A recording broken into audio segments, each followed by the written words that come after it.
otra vez lo de adelante. ¿Qué has comido? ¡Eh! Se ha jodido otra vez el grupo. Se ha esmigado otra vez el grupo.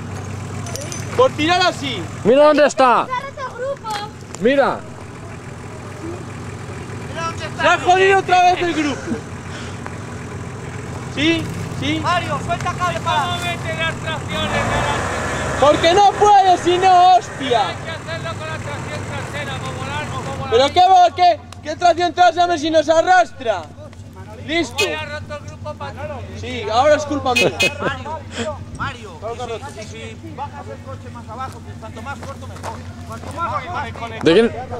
exactamente, como los carros. Agarrarlo y tirar para cuanto más corto, más... Escucha. Si no, Manuel, tiramos para atrás directamente.